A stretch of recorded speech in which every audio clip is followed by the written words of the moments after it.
함께 기도하겠습니다. 아버지 하나님, 은혜를 감사드립니다. 오늘도 주의 성령을 구하는 모든 성도들 위에는 약속하신 대로 그들 모두 위에 당신의 영을 충만히 부어주실 줄로 믿습니다. 그로 인하여 주님께서 보여주시고 들려주시려고 하시는 모든 것들을 온전히 다 들추어지어 보여지게 하여 주시옵소서. 예수님의 이름으로 기도드립니다.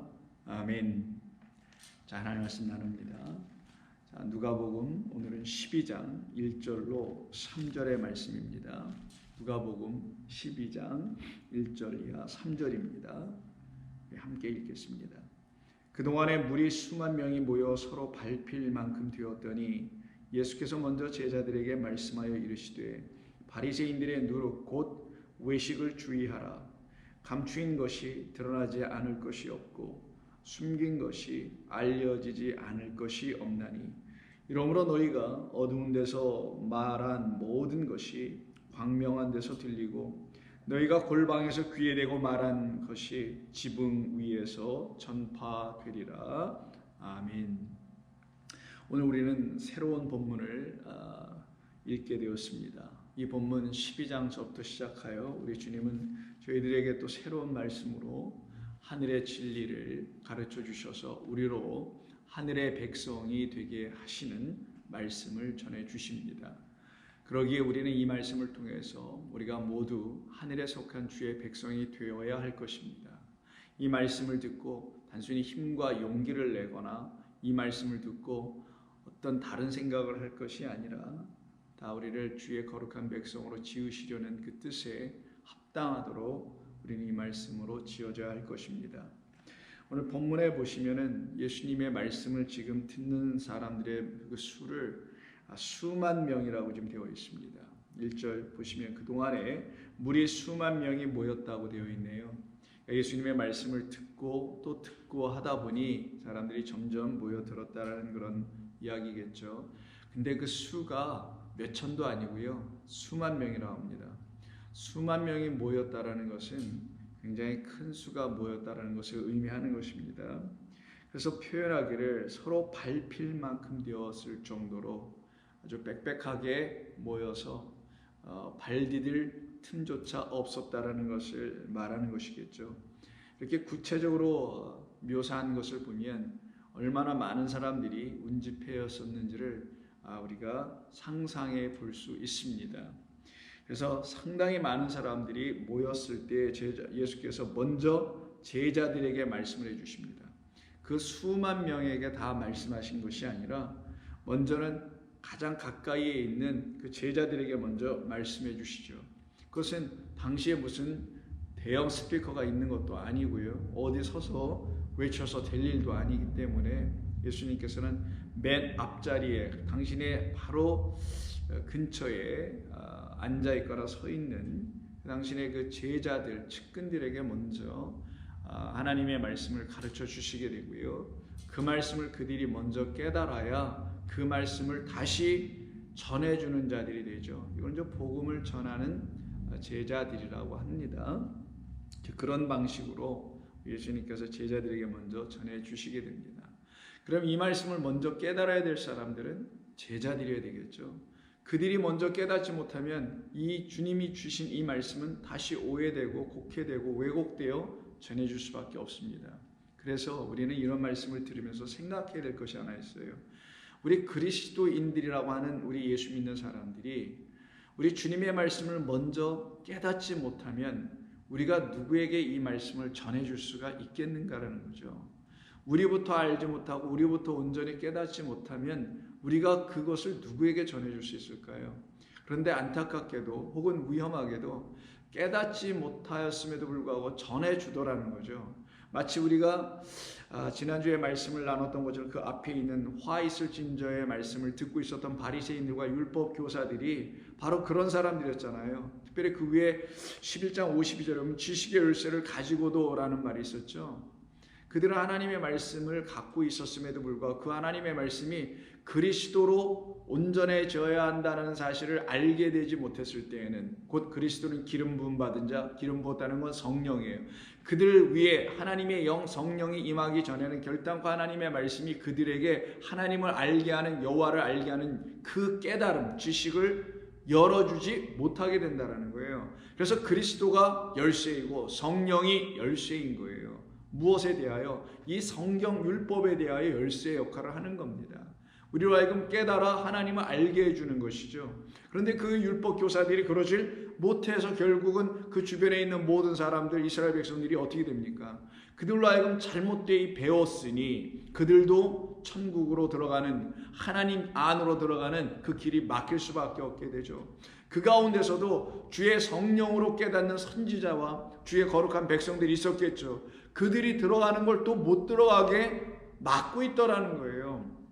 그런 일을 유대교 안에서 유대 율법 교사들이 자행했던 것을 너희 내 제자들은 하지 말라라는 거죠. 더 이상 그와 같은 무시한 짓을, 우미한 짓들을 답습해내지 말라라는 것을 말씀하고 있는 것입니다. 그래서 제자들에게 먼저 전해주는 거예요. 그래서 요즘 제자들이라고 스스로 말하고 있는 많은 그리스도인들이 있는데, 그렇게 말씀하시는 그 그리스도인 제자들은 이 말씀을 잘 귀담아 들으셔야 할 것입니다. 과연 그럼 나는 이 말씀, 오늘 본문 특히 2절과 3절에서 하신 말씀의 뜻을 온전히 깨달아 알게 된 그런 제자인가? 그래서 그 말씀대로 나는 온전히 이 말씀을 전해줄 수 있는 자 되어 있는 그런 제자인가를 생각해 봐야 할 것입니다. 그래서 먼저 제자들에게 말씀하여 주셨다는 건 우리가 이 말씀을 들을 때 상당히 큰 부담을 갖고, 그리고 어떤 각오를 하면서 들어야 될 말씀이 되겠죠. 내가 만약에 그와 같은 일을 감당할 수 없는 제자라면 나는 제자가 아니라는 것이고, 제자에서 내려와서 다시 배워야 되는 것입니다. 그러면서 하시는 말씀이 바리새인들의 누룩 곧 외식을 주의하라 라는 것서부터 시작하십니다. 경고의 말씀, 경계의 말씀부터 주시죠. 바리새인들의 누룩, 다른 말로 하면 곧 그들의 외식이다 라고 하며 그것을 프로세코, 주의하라 라고 말씀하십니다. 자, 그러면 바리새인들의 누룩이 여기서 왜 갑자기 나오는 건가요? 예수님 이건 비유로 말씀하신 것이죠. 바리새인들이 무슨 누룩 들고 다니는 사람들이 아니겠죠. 누룩을 뭐 호주머니에 차고 다니면서 누룩 필요한 사람들한테 누룩 주는 그런 사람들은 아니었죠. 그럼에도 불구하고 왜 우리 예수님은 그들의 누룩을 갖고 있는 자들이라고 말했을까요? 그걸 바리새인들의 누룩이라고 한 것이겠죠. 그런데 그것이 다름 아닌 외식이다라고 말씀하시더라는 거예요. 자, 그럼 여기서 우리는 예수님께서 누룩을 비유로 삼으셨으니 누룩이 담고 있는 본래적인 의미를 한번 생각해 봐야 되겠죠. 자, 누룩은 무엇이죠? 누룩은 빵이나 술을 빚을 때 사용되는 것이 누룩입니다. 누룩은 본래 있는 그 자체를 변질시켜서요, 맛과 모양을 바꾸어 놓는 역할을 하는 것이 누룩이죠. 여러분, 밀가루를 반죽해서 놓으면 그 자체가 빵은 아닙니다. 그걸 가지고 그대로 불에다 구우면 아주 딱딱하고 맛없는 뻑뻑한 빵이 구워져 나올 것입니다. 떡도 마찬가지죠. 그런데 이 누룩이 들어가면은 그 맛없는 것이 맛있게 만들어주고요, 모양도 더 부풀어져서 멋지고 예쁘게 나오더라는 거예요. 그래서 누룩이 갖고 있는 기본적인 뜻, 누룩이 설명해 주려는 기본적인 이해, 우리가 가져야 될 이해는 변형시키고 변질시키고 맛을 바꾸어 놓은 역할을 하더라는 거예요. 자, 그러면 누룩 자체가 문제 있는 건 아닙니다. 왜 누룩이 문제 있겠어요? 그런데 문제는 이걸 바리새인에게 적용하여 말씀하고 계시더라는 거예요. 바리새인들의 누룩을 조심하라 라는 것이죠. 그들은 어떻게 했다라는 거예요? 앞에서 화 있을 줄 들었던 그 바리새인들은 그 누룩, 자기들이 갖고 있는 그 누룩을 잘못 썼다라는 거예요. 그래서 다른 본문을 보시면 여러분 아시니까 제가 찾아보질 않고 그냥 말씀드립니다만은 바리새인들의 누룩 곧 그들의 교훈을 조심하라, 주의하라라고 말씀하신 부분이 있죠. 맞습니다. 여기서 누룩은 그들이 갖고 있는 사람의 가르침에서 비롯된 교훈들이었던 거예요. 그 교훈으로, 그런 이해로 성경에다가 누룩을 마치 집어넣는, 그러니까 예를 들어서 밀가루 반죽되는 곳에 누룩을 넣듯이 자기들의 누룩인 자기들이 갖고 있는 어떤 교훈 가르침들을 이 하나님의 말씀이라는 율법에다 넣어서 결국 어떻게 돼요? 모양도 바꿔버리고 맛도 다르게 만들었다라는 것을 말씀하시는 거예요. 우리는 오직 하나의 누룩만 필요해요. 그걸 그리스도라는 누룩이라고 합니다. 성령이라는 누룩이라고 하는 거예요. 깨끗함을 의미하는 누룩이에요. 이것은 변질시키거나 왜곡시키거나 변형시키는 게 아니라 율법 있는 그대로 완전하게 하되 1.1획도 가감하게 하지 아니하고 폐하게도 하지 않게 하되 그러나 그 안에 있는 진짜의 것을 들추어내주는 누룩이어야 되는 거예요.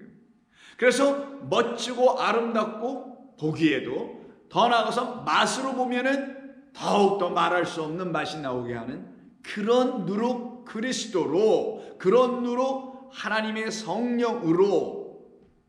그래서 여러분 소제를 드릴 때 구운 과자를 드리게 되죠.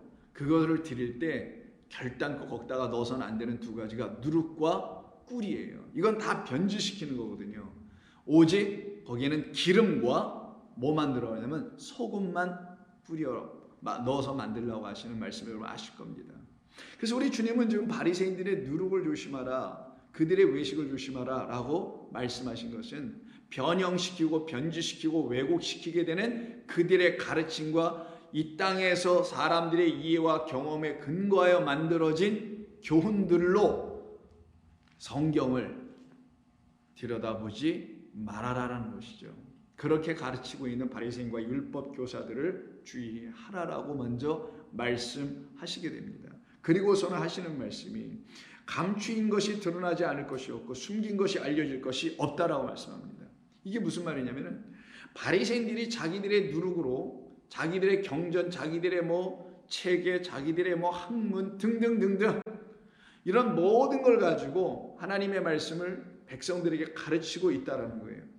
그런데 문제는 뭐냐? 그들에게 여전히 감추어져 있고 드러나지 않고 있다라는 거예요. 그렇게 감추어져 있고 드러나지 않고 있는 거, 여전히 숨겨져서 알려지지 않고 있는 그게 있다라는 거예요. 그게 만약에 다 드러나고 알려졌더라면 예수님께서 굳이 바리새인들의 누룩을 조심하라 하시는 말씀하실 필요도 없고요. 그리고 굳이 2절에서 감추어진 것이 있다라고 말씀할 이유도, 숨긴 것이 여전히 있다라고 말씀하실 이유가 없잖아요. 야, 그들이 다 들춰내줬다. 하나님의 그 거룩한 뜻을 이 성경, 이 율법 안에 담아놓으신 하나님의 그 거룩한 비밀, 은밀한 것들을, 신비한 것들을 그들은 다 보고 들춰내줬으니 그들의 말을 가서 들어라라고 하셨을 거 아니겠어요. 근데 우리 주님 그렇게 말씀하지 아니하시고, 아니다, 여전히 그들에게 감추어져 있다. 여전히 그들에게는 숨겨진 것이 있다. 그래서 그들이 드러내주지 못하고 그들이 백성들로 하여금 알게 해주지 못한 것이 있다. 그게 무엇인지를 우리 주님이 말씀하시려고 하는 거예요.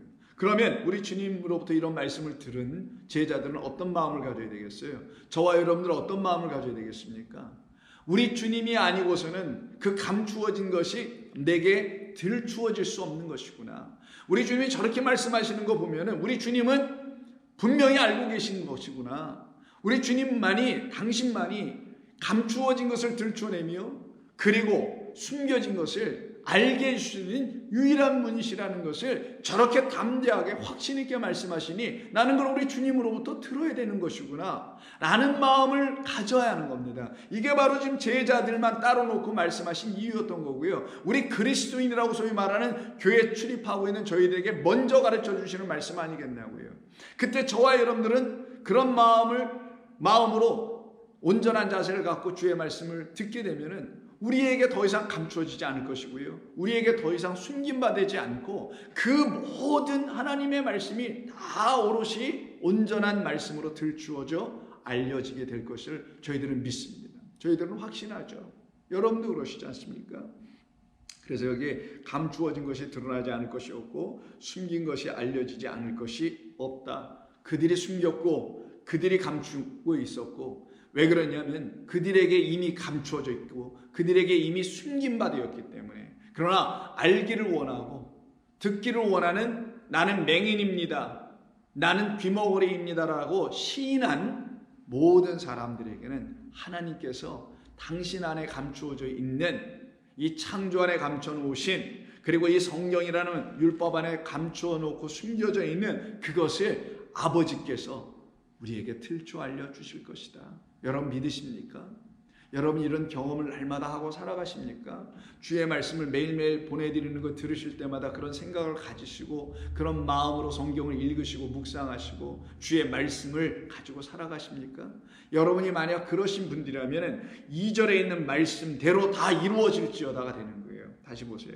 감추어진 것이 여러분에게 이제 드러나지 않을 것이 없게 될 것이며 숨겨졌던 모든 것이 이제 다 알려지지 않을 것이 없다. 왜? 우리 주님이 지난주 말씀 기억하시죠? 그 인을 떼어 주셨기 때문에, 우리 주님이 여러분 안에서 지금 인을 하나하나 떼어 주시고 계시기 때문에, 그래서 7인이 다 떼어져서 완전한 하나님의 역사, 일하심이 다 이루어지고 있기 때문인 것이죠. 그러면 어떤 일이 벌어지냐? 3절의 일이 벌어진다는 거예요. 이러므로 너희가 어두운 데서 말한 모든 것이 광명한 데서 들리게 될 것이고, 너희가 골방에서 귀에 대고 속삭인 작은 말들이 말한 것이 지붕 위에서 다 크게 전파되게 될 것이다. 이 일이 벌어진다는 거죠. 그래서 2절과 3절은 서로 다른 것 같지만 같은 말이고요. 2절에서는 우리 주님께서 하시는 일이 무엇인지를 말씀해 주신 것이고, 그런 일들이 우리 가운데 일어나는 것이 3절이라고 보시면 되는 거예요. 그럼 우리는 어떻게 되냐? 전부 다 이렇게 될 것이다. 그래서 우리 주님께서는 일찍이 앞에 8장에서 이와 유사한 말씀을 하신 적이 있죠. 8장 16절입니다. 누구든지 등불을 켜서 그릇으로 덮거나 평상 아래에 두지 아니하고 등경 위에 두지 않더냐라고 시작하죠. 비유입니다. 누구나 다 그렇게 한다는 거죠. 그런데 이렇게 하지 않는 자들이 있기 때문에 어떤 것에, 그런 보이는 등불이나 등잔이나 촛불이는 다 너희 집에서 이렇게 올려놓지만 너희들 안에서 밝혀져야 될 등잔과 밝혀져야 될 불빛은 아직 그렇게 되어 있지 않고 있구나라는 걸 말씀하시는 거죠. 그러니 이 말씀을 듣고서는 그러면 우리 주님 말씀하시는 건 그런 상식적인 이야기를 하시려고 하는 것이 아니었고, 내 안에 비춰줘야 될 그 불, 등불, 그 어린 양이 등불 되신다라는 그 등불로 하나님의 영광의 빛이 내게 비춰줘야 하는데 그것이 지금 내게 있지 않다라는 것을 말씀하시려고 하셨던 것이구나, 각성하게 하시는 말씀이라는 걸 알게 되는 거죠. 자, 다시 한번 보세요. 누구든지 등불을 켜서 그릇으로 덮거나 평상 아래 두지 아니하고 등경 위에 두나니, 왜냐하면 들어가는 자들로 하여금 그 빛을 보게 하려 함이라. 그럼 결국은 등잔도 중요한 게 아니고 등경도 중요한 게 아니라 그 빛이 가장 여기서 중요한 것이죠. 그 빛을 봐야 하기 때문에, 우리가 그 빛을 봐야 하기 때문에, 우리가 그 빛을 보지 못하면 우리는 여전히 흑암 어두운 가운데 있는 것일 수밖에 없으나, 그 빛을 보게 되면 우리는 빛 가운데 있는 자요, 우리는 오늘 본문을 놓고 얘기하면 지붕 위에 있는 자가 될 것이다 라는 거예요. 그래서 17절, 이것이 이제 오늘 본문과 유사한 말씀입니다. 숨은 것이 장차 드러나지 아니할 것이 없고. 이게 무슨 말이에요? 누군가 이걸 숨겨놨어. 세상에 이런 말이 있다죠. 비밀이 어딨어? 감춰질 게 어딨어? 다 드러나지. 그건 세상 사람들이 서로 말하는, 누군가 꼭 그 비밀을 지킬 줄 알았는데 5사람 중에 한 사람이 꼭 배신하고 비밀을 누구에게 말하고 토로하고 폭로해버려서 결국 다 알려진다는 그런 세상에서 쓰는 말들이잖아요. 이건 그런 말이 아니에요. 숨은 것이 장차 드러나지 않을 것이 없다라는 이 말은, 하나님께서 지어놓으신 이 모든 것은 당신이 이미 지으실 때부터 작정해 놓으신 보이지 않는 영원한 당신이라는 우리의 약속, 우리의 언약의 주인이에요. 그 하나님을 이미 이 보이는 모든 것들 안에 하나님은 담아 놓으셨다라는 뜻입니다. 무슨 비밀에 대한 이야기가 아니고요. 사람들 사이에 있는 무슨 은밀하고 비밀스러운 거 결국 다 탄로나고 드러날 거야, 이런 얘기가 아니란 말이에요. 숨은 것이 장차 드러나지 않을 것이 없고, 감추인 것이 장차 알려지지 아니할 것이, 알려지고 나타나지 않을 것이 없느니라. 그러므로 여기서 이제 말씀하십니다. 그러므로 이런 일이 일어나려면 우리에게 참된 하나님의 거룩한 말씀이, 하나님의 진짜 참되고 거룩한 말씀이 다 들춰지고 나타나서 우리로 하여금 그것을 보고 즐거워하길 원한다면 어떻게 해야 되냐? 오늘 본문은 너희는 바리새인의 누룩을 조심하라. 그들이 뿌려주는 말을 듣지 말라라는 거예요. 그들이 하나님의 말씀에다가 누룩 자기들의 생각을 뿌리고 있는데, 그래서 결국 어떤 모습으로 살아가냐? 외식하는 자들로 살아가지 않더냐? 그러나 너희는 그러지 말라는 거예요. 뭐 어떻게 해야 되냐? 8장 18절이 답을 줍니다. 그러므로 너희가 이제 어떻게 들을까? 스스로 삼가하라. 이때는 삼가라가 블레포예요. 잘 보라는 거예요. 어떻게 들어야 할지 잘 들여다봐라. 누구든지 있는 자는 받겠고 없는 자는 그 있는 줄로 아는 것까지 빼앗기게 될까 염려하신다는 거예요. 그러니 어떻게 들을까? 하나님의 말씀이 우리에게 들려질 때 그 말씀을 어떻게 들을까? 너희는 주의해서 봐라. 주의해서 들으라는 거예요.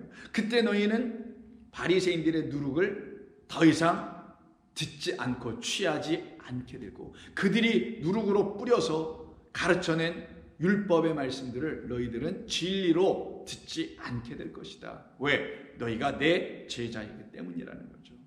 왜? 우리 주님이 빛이시니까. 그 빛이신 그 선생 주님으로부터 빛을 듣고 보고 배우고 있는데 어찌 너희들이 그것을 알지 못할 수 있으랴. 이런 말씀이란 말이에요. 그래서 오늘 본문 보시면은 감추인 것이 드러나지 않을 것이 없고 숨긴 것이 알려지지 않을 것이 하나도 없게 되는 겁니다.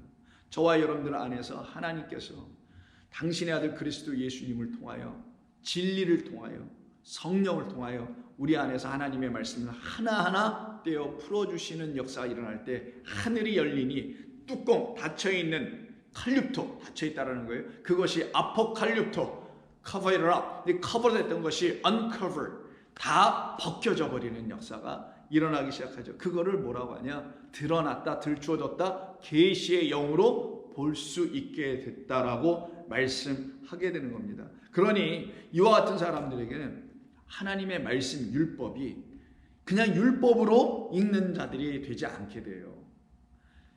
어떻게 이 말씀을 듣게 되냐? 오직 하나님의 계시의 영으로 아니면, 계시의 영, 하나님의 성령이 아니면 이 율법은 나에게 계시되기로 작정되어 있는, 들추어져 보여지기로 그리고 알려지기로 되어 있는, 드러나기로 되어 있고 알려지기로 되어 있는 그것을 나는 알 수 없다라는 걸 인정하게 됩니다.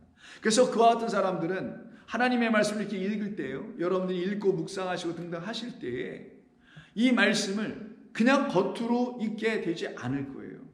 오직 성령을 구하시면서 이 말씀이 뜻하는 바가 무엇인지를 알기를 원하겠죠. 왜? 그 뜻은 감추어져 있으니까, 이 문자 이면에 있으니까, 이 율법 이면에, 저 건너편에 있으니까 반드시 그거를 구할 거예요. 그걸 보여주세요. 그걸 들려주세요, 주님. 라고 구하게 됩니다. 그럼 그때 그들에게 그것이 안 드러날까요? 드러나게 되어 있어요. 대표적으로 바울의 예를 한번 들어볼까요? 바울이 갈라디아서 3장에서 이런 얘기를 합니다. 나에게, 또 모든 성도라면 성도들에게 반드시 와야 될 게 하나 있다. 그게 무엇이냐? 우리에겐 이미 와 있는 게 율법이에요. 우리에겐 이미 와 있는 것이, 우리가 이 땅에 나오기도 전에 와 있는 것이 이미 존재하고 있었던 게 창조의 세계, 첫 번째 것이라는 거예요. 모두가. 그 모든 것이 우리에겐 이미 와 있는데 진짜 와야 될 게 하나 더 있어요. 그것을 통하여 내게 진짜 와야 될 걸 믿음이라고 합니다. 이걸 주신 하나님께서 나에게 진짜 주실 것이 따로 있어. 난 이걸 믿습니다. 나는 이걸 확실히 믿습니다. 어떠한 일이 있어도 나는 이건 믿습니다.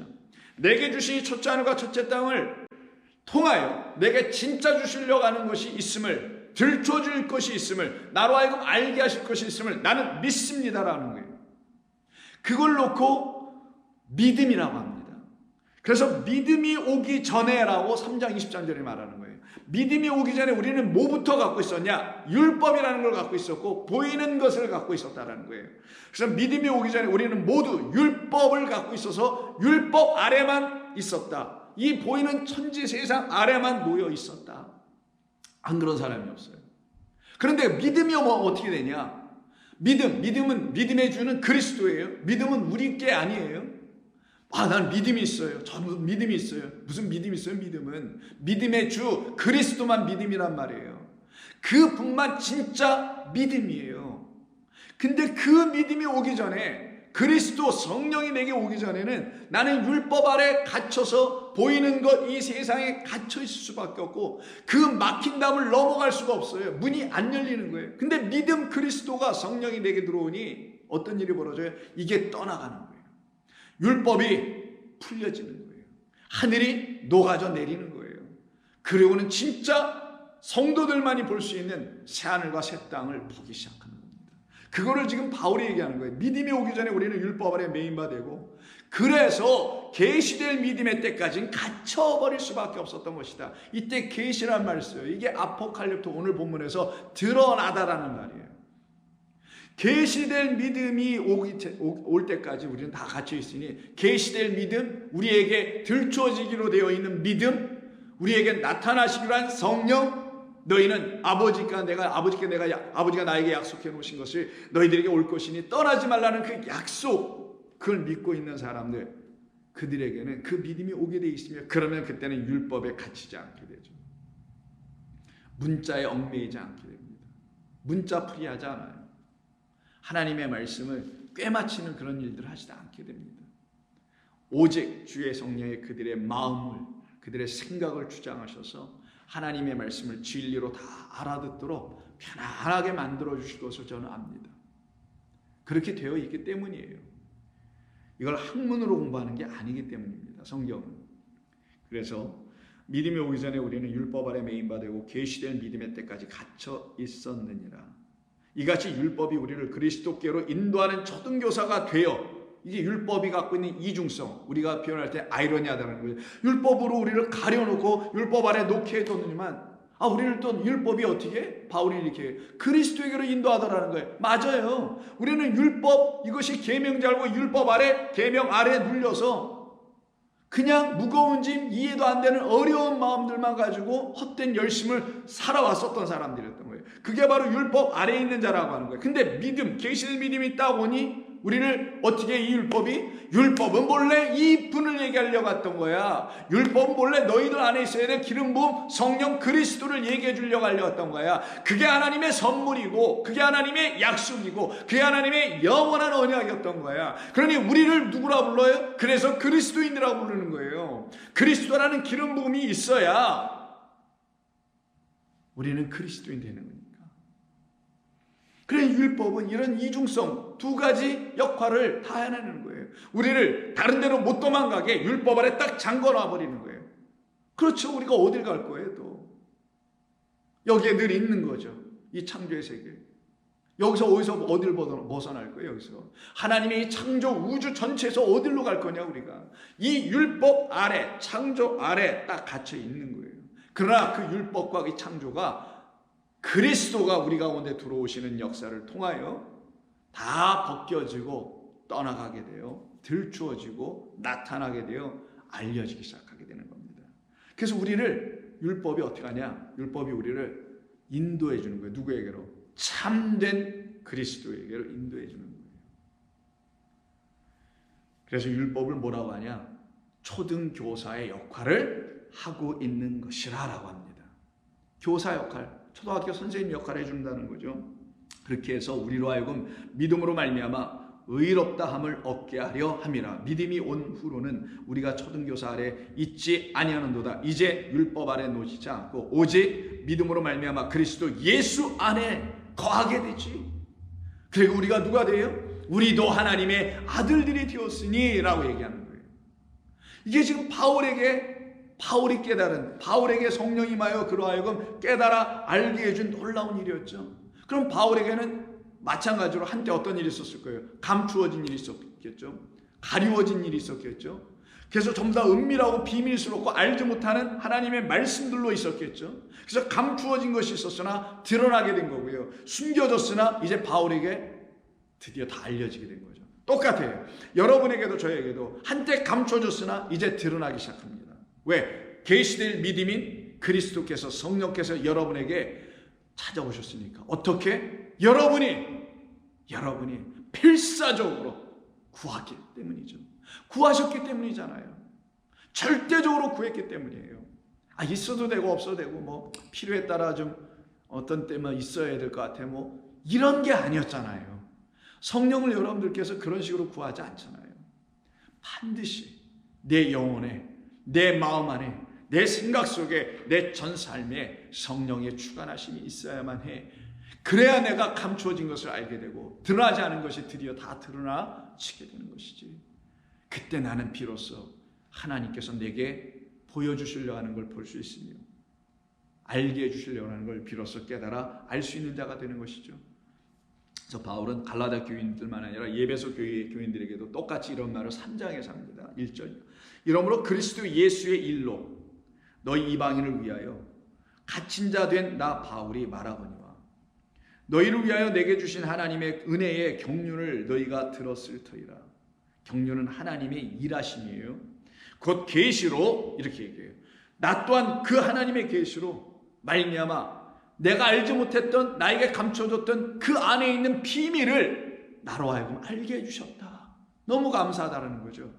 그 계시로 내게 비밀을 알게 하신 것은 내가 먼저 간단히 기록함과 같이, 이게 뭐예요? 예배소서 쓴 거 말고 또 다른 게 있었다라는 것을 유추해 볼 수 있는 말이겠죠. 내가 간단히 미리 써준 게 있지 않던가. 여러분들에게 이런 얘기를 하는 거예요, 바울이 예배소 교인들에게. 그거 한번 읽어봤더라면 여러분들이 지난 어떤 인생 속에서 믿음생활, 신앙생활 속에서 한 번도 들어보지 못했던 하나님의 율법의 말씀의 뜻이 이런 거구나라는 걸 처음 한번 접하게 되지 아니했던가 라고 예배소 교인들에게 지금 말하는 거예요. 다시 보세요. 그 계시로 내게 먼저 그 비밀을 알게 하신 이유는 나 혼자 하려고 한 게 아니라 나를 통하여 먼저 알게 해주시고, 오늘 본문에서는 제자들에게 먼저 알게 해주신 것처럼, 그래서 결국 여러분들에게도 그걸 나누어 알려드렸던 거 아닙니까? 그걸 기록했다고 말한 거예요. 그래서 여러분들이 그것을 읽으면, 4절, 그것을 읽게 되면 내가 정말 그리스도의 비밀을 깨달았다는 것을 여러분들도 인정하고 알게 될 거 아닙니까? 율법 교사들, 랍비들이 가르쳐주는 그런 말씀과 나 바울이 나에게 임하였던 계시의 영, 성령으로 말미암아 그리스도라는 비밀을 이 성경에서 알아볼 수 있게 해주신 그 놀라운 믿음의 계시가 내게 찾아오니 내가 이런 말을 비로소 할 수 있게 돼요. 내가 말하는 것과 다른 랍비들이 말하는 것이 다르다라는 걸 여러분들은 알 수 있지 않겠습니까? 이 얘기를 호소하듯이 하는 거예요, 지금 바울이. 그것도 어디에서? 감옥에 갇혔을 때에. 그것을 읽으면 내가 그리스도의 비밀을 깨달았다라는 것을 여러분들은 알 수 있을 것입니다. 이제 그의 거룩한 사도들과 선지자들에게, 오늘 본문은 뭐라고 그래요? 그들을 제자라고 표현한 거예요. 거룩한 사도들과 선지자들에게 성령으로 나타내신 것 같이 늘 그렇게 해오셨다. 창세기서부터, 뭐 그걸 창세기로 굳이 표현할 건 없지만 하나님이 이 땅을 지으신 이후부터 당신의 영을 부어 그 영을 받기를 원하는 모든 사람들을 사도들과 선지자들이라고 한 거예요. 이들은 누굽니까? 다 복음을 전하는 사람들이에요. 하나님의 영으로 감동되어 하나님의 말씀을 알아듣고는 그 말씀을 그 영으로 다시 전하는 자들이 되는 것이죠.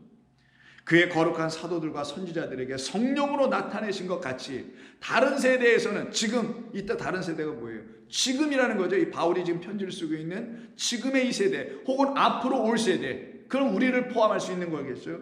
다른 세대에서는 사람의 아들들에게 알리지 아니하셨으니 오직 이방인들이 복음으로 말미암아 그리스도 예수 안에서 함께 상속자가 되고 함께 지체가 되고 함께 약속에 참여하는 자가 되게 하려 함이라. 이것은 선물이었다라는 거예요. 그러니 지금 바로 이렇게 사도들과 선지자들을 통하여서 나타내 주신 말씀을 지금 들어야만이 더 이상 이 악한 세대에 속하지 않는 자들로 살아가게 된다는 것을 말하는 거죠. 그래서 바울은 오늘 예수님께서는 본문 12장 3절에서 이러므로 너희가 이제는 어두운 데서 말한 모든 것이 광명한 데서 들리게 될 것이며 너희가 골방에서 귀에 대고 말한 것이 지붕 위에서 전파되게 될 것이다.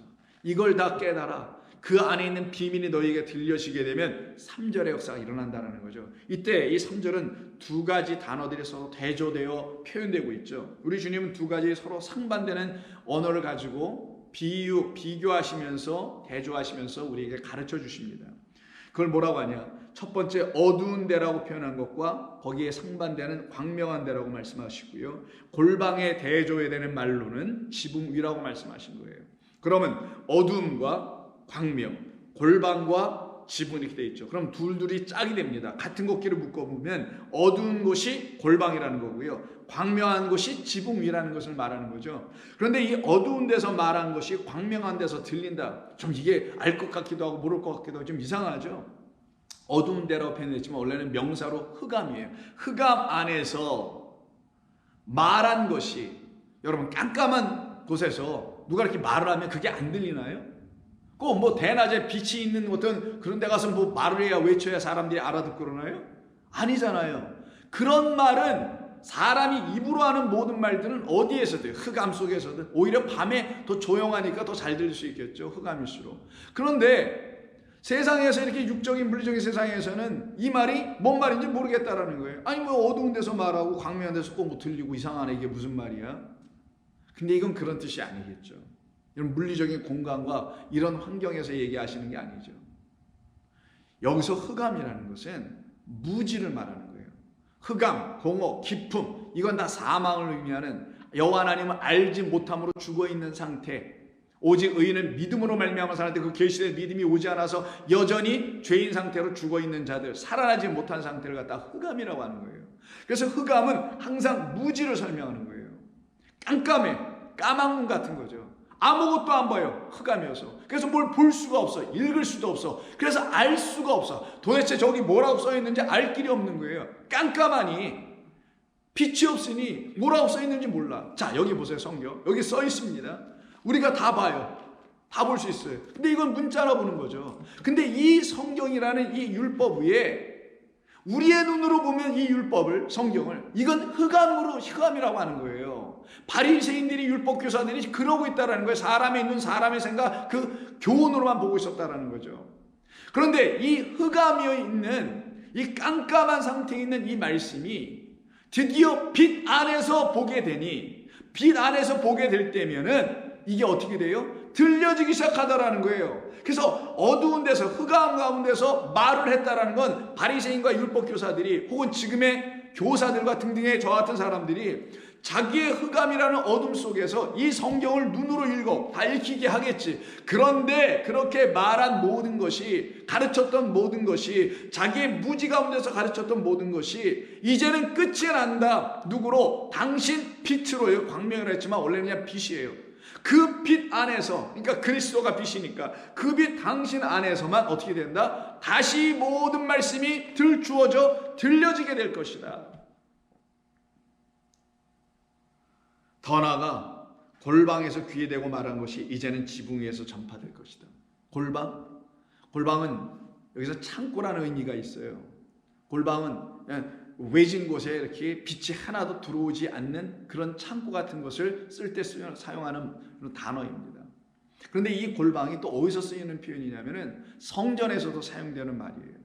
성전에 골방들이 있고요. 지성소에 성소, 지성소가 있잖아요. 골방에서는 제사장들이 거기서 뭐 향신료도 만들고, 저기 분향을 할 수 있는 그런 것도 만들고, 떡도 만들고, 기름도 준비하고 등등 이런 일을 하는데요. 거기서는 조곤조곤하게 작은 목소리를 이야기하면서 얘기하는 것이거든요. 거기서 막 뛰어다니고 그러는 것도 아니고 조그만 소리로다 조그맣게 얘기하면서 하는 거예요. 그걸 지금 비유 삼아 지금 말씀하신다라는 그런 컨텍스트를 여러분이 좀 갖고 계셔야 돼요. 그래 이 말씀을 좀 더 풍성하게 이해할 수 있습니다. 골방에서 귀에 대고 말한 것, 그것이 곧 어떻게 되냐? 그 깨닫지 못하고 이걸 내가 왜 해야 되는 거지? 왜 기름을 왜 준비하는 거지? 이거 불 펴서 어떻게 하자는 거지? 떡을 왜 만들으시라는 거야? 이렇게 등등, 이렇게 모든 것을 깨닫지 못한 상태에서 말로 속삭이고 있었던, 왜 속삭여요? 자신이 없으니까 속삭이죠. 자기가 확실히 깨달고 알았어 봐요. 그래서 그게 생명을 주는 말이 돼요. 말이라는 것을 알게 됐다면 그가 속삭일 겁니까? 이거를 누구에게만 살짝 얘기해주고 당신만 알아 이러겠어요? 뭐 신천지입니까? 그 이상한 인간들이 하는 것처럼 당신만, 누구만, 이단들이 주로 하는 방법 아니에요? 우리에게만 뭐 이런 식으로, 이런 일입니까? 아니에요. 이 골방에서 알지 못하는 말로 무지 가운데서 말하고 있었던 그 이야기가 이제 나 그리스도로, 그 계시될 믿음이 너에게 온 나로 말미암아 어떻게 돼요? 깨달아 알게 돼요. 지붕 위로 뛰어 올라가서 온 세상에 선포하게 될 것이다. 이때 골방과 지붕은 상대적이죠. 대조되죠. 골방은 빛이 없는 것, 지붕은 어때요? 집 꼭대기로 올라갔으니 빛이 쫙 비치는 곳. 근데 지붕으로 막혀가지고 어떻게 돼요? 빛이 없는 곳을 골방이라는 거예요. 바로 이와 같은 곳에서 갇혀 있었던 우리들의 영혼을 말하는 겁니다. 그래서 누가복음 18장 30절 보시면 이런 말씀을 합니다. 인자가 나타날 때, 여기다 나타난다는 게 오늘 본문에서 드러나다는 아포칼립토예요. 인자가 드러날 때 이렇게 표현하기가 더 좋겠죠. 나타난다는 게 인자가 이렇게 딱 펼쳐질 때, 이 말씀을 읽으면 읽을수록 깨닫게 하시는 성령으로 말미암아 인자 그리스도가 우리 가운데 이렇게 들추어 나타나게 되는 날에도 이와 같을 것이다. 어떻게 될 것이냐? 그런 날에는 만일 사람이 지붕에 있으면 세간가질로 밑으로 집 안으로 들어가지 말라는 말이에요. 들어가다가 거기서 뭐 봉변을 당하고 뭐 어려움을 당할까 봐. 그럼 지붕에 있으면 어려움 안 당해요? 이걸 종말론적으로 있는 사람들은 지붕에 올라갔다 집을 급한데 지금 말이야 뭐 집에 가서 세간살이 들고 나올 시간적 여유가 있겠어, 빨리 도망쳐야지, 이런 말로 자꾸만 생각하는 경향들이 있는데 이게 그런 말일까요? 도망가면 또 어디 가서 살 거예요? 또 도망갈 수 있고, 그런 말이 아니잖아요. 그렇게 읽어서도 안 되는 거고. 이거는 뭐겠어요? 우리에게 참 빛으로 오신 그리스도를 만나는 곳을 지붕이라고 좀 설명해 줬던 것 뿐이에요.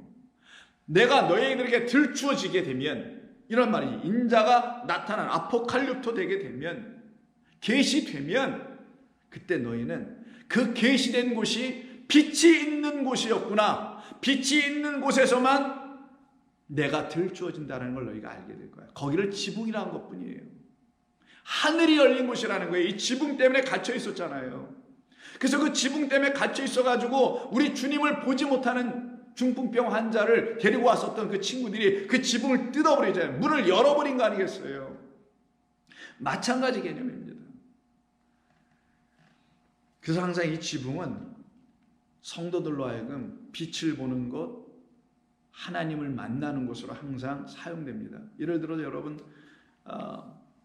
욥바에 있었던 베드로가 고넬료를 만나기 위해서, 만나야 하는 이유 때문에 하나님께서 고넬료 집에 있는 몇몇 사람들을 욥바에 있는 베드로에게 보내게 되죠. 같은 시간대 욥바에 있는 베드로가 점심 정오쯤에 시장기가 있어가지고 잠깐 지붕 위에 올라가서 하나님께 기도한다는 말이 나옵니다. 그게 사도행전 10장에 있어요. 그때 지붕에서 기도하니 어떤 일이 벌어져요? 하늘에서 환상이 내려옵니다. 환상이 보여져요. 지붕은 그런 의미로 사용되는 것이지, 뭐 지붕이 어떤 특별한 대단한 의미를 갖고 있어서 말씀하신 것이 아니라, 당신이라는 생명의 빛이 비춰주는 곳, 계시될 믿음인 당신이 드러나는 곳, 빛이 있는 곳, 당신이 빛인데 빛이 비춰져 있는 그곳, 거기를 얘기할 때 사용되는 것 뿐이죠. 그래서 갈라디아 1장 15절 이하를 보십시오. 12절부터 보겠습니다. 이는 내가 사람에게서 받은 것도 아니요, 어떤 걸, 내가 전하는 복음이 오직 예수 그리스도의 계시로 말미암은 것이다. 근데 유대인들은 그 계시를 그런 식으로 바라보고 그런 식으로 구하지 않는다라는 것이었죠. 내가 이전에 유대교에 있을 때 행한 일을 너희가 들었거니와 어떠했어요? 바리새인들, 율법교사들처럼 자기도 랍비로서 철저하게 그들의 가르침에 근거해서 그렇게 행하고 말았다라는 거예요. 그리고 자기는 진리를 가졌다 이렇게 생각했다라는 거죠. 그래서 결국 그것을 그렇지 않은 다른 사람들은 그리스도인들을, 그 교회를 심히 박해하고 멸하고, 내가 내 동족 중에서 여러 영갑자보다 유대교를 지나치게 믿어 내 조상의 전통에 대해 더 열심히 있었으나, 그러나 내 어머니의 태로부터 나를 택정하시고 그의 은혜로 나를 부르신 하나님께서 그의 아들을 이방 가운데 전하기 위하여 그를 내 속에 나타내시기를, 계시하시기를 기뻐하셨을 때 내가 곧 혈육과 의논하지 않아. 난 더 이상 사람과 이거를 이야기하지 않았다. 사람에게서 배우려고 하지 않았다. 계시는 오직 하나님만이 하신 것을 내가 알게 되었다. 이걸 분명히 말하죠. 우리 또한 마찬가지입니다. 오늘 이 본문을 통해서 우리에게 주시려고 하는 것은, 우리가 하나님의 말씀을 어떻게 읽고 있는지, 이 하나님의 말씀 우리에게 어떻게 들려져야 하는지, 그 안에 담아놓으신 거룩한 당신의 생명 있는 말씀이 우리에게 어떻게 나타나게 되는 것인지를 우리 주님은 이렇게 가르쳐 주신 것이죠. 무지했던 우리, 골방에 갇혔던 우리에게 우리 주님 찾아오셔서 우리에게 빛이 되어 당신이 친히 우리 안에서 하나님의 말씀을 풀어주셔야만이 우리는 비로소 하나님께서 드러내어 주시려고 하는 것을 볼 수 있게 되고 알게 하시려는 뜻을 하나하나 알아가게 되는 겁니다. 그것을 성도의 희락이라고 하는 거예요. 기쁨이라고 하는 거예요. 그것과 견줄 수 있는 다른 기쁨이 여러분의 삶에 혹시 있다면 여러분들은 다시 한번 여러분들을 점검해야 합니다. 내가 정말 그리스도인은 맞는가? 기도하겠습니다. 주님 고맙습니다. 저희들은 이 세상과 달라져 버렸습니다. 이 세상의 사람들이 추구하는 것에 관심도 없고 그러한 것을 쫓아가기를 원치도 않은 사람들입니다. 오직 우리는 세상이 보기에 미련한 것 같은 사람들로 오직 주의 계시를 듣기를 원하고 보기를 원하며 주의 성령을 구하며 성령의 인도함만을 받기를 바라는 사람들입니다. 주님, 저희들의 모두에게 은혜와 긍휼을 베풀어 주셔서 당신의 영으로 더욱더 충만하여 주의 거룩한 음성을 날마다 듣고 살아가는 하늘에 속한 종들 다들 되게 해 주시옵소서. 예수님의 이름으로 기도드립니다. 아멘.